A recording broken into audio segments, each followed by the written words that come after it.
सांगली शहरातील वसंतदादा कारखान्याजवळ एका 69 वर्ष वृद्धाचा अज्ञात व्यक्तीकडून निर्घृण खून करण्यात आल्याची धक्कादायक घटना उघडकीस आली। या घटनेमुळे परिसरात मोठी खळबळ उडाली आहे। पोलिसांकडून तपासाची चक्र वेगाने फिरू लागले। मृत व्यक्तीचं नाव राजेंद्र बाबूराव घाईतडक वय 69 राहणार पलूस असं आहे।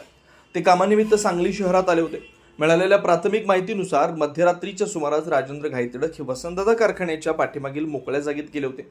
त्याचवेळी अज्ञात व्यक्तीने त्यांच्यावर दगडाने वार करत त्यांचा खून केला। घटनास्थळी मोठ्या प्रमाणात रक्ताचे डाग आढळून आले। हल्लेखोराने त्यांचा मोबाईल फोन घेऊन घटनास्थळावरून पलायन केल्याची माहिती समोर आली। सकाळच्या सुमारास परिसरातील नागरिकांना संशय आल्याने त्यांनी पोलिसांना माहिती दिली। त्यानंतर संजयनगर पोलीस ठाण्याचे अधिकारी आणि सांगली स्थानिक गुन्हे शाखेचे पथक घटनास्थळी दाखल झालं। पोलिसांनी पंचनामा करून मृतदेह शवविच्छेदनासाठी शासकीय रुग्णालयात पाठवलाय। खून नेमका कोणत्या कारणातून झाला, यामागे चोरीचा उद्देश होता की वैयक्तिक वाद, याबाबत अद्याप कोणतीही स्पष्ट माहिती समोर आलेली नाही।